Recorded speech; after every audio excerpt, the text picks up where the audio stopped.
আসসালামু আলাইকুম, welcome to my channel. নতুন রেসিপি ময়দা দিয়ে বনরুটি তৈরি করে নিলাম। এর জন্য আমি নিয়ে নিলাম একটি বাটি। বাটির ভিতরে আমি দিয়ে দিলাম 2 কাপ ময়দা আর দিয়ে দিলাম হাফ কাপ গুঁড়া দুধ,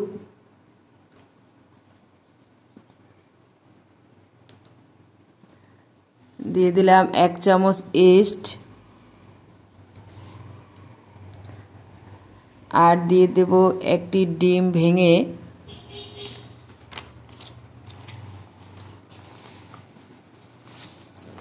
হাফ কাপ রেগুলার রান্না করার তৈল,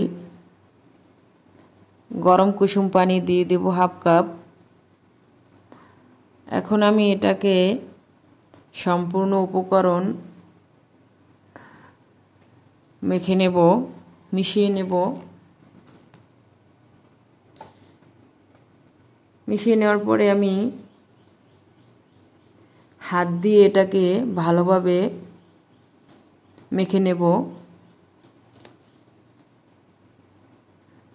সম্পূর্ণ উপকরণটি হাত দিয়ে ভালোভাবে মিশিয়ে নিতে হবে। যাদের আমার এই ভিডিওটি ভালো লাগবে তারা সাবস্ক্রাইব করে পাশে থাকবেন, আর যারা নতুন তারা সাবস্ক্রাইব করে দিবেন।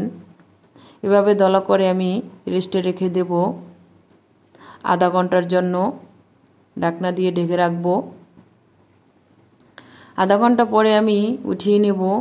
আমার এই চিনিটা দেওয়া মনে ছিল না, তাই হাফ কাপ চিনি আমি অ্যাড করে দিলাম। এখন আমি বনরুটি তৈরি করার জন্য 4টি দলা করে নেব। এভাবে 4টি দলা করে নেওয়ার পরে আমি একটি প্লেট নিয়েছি।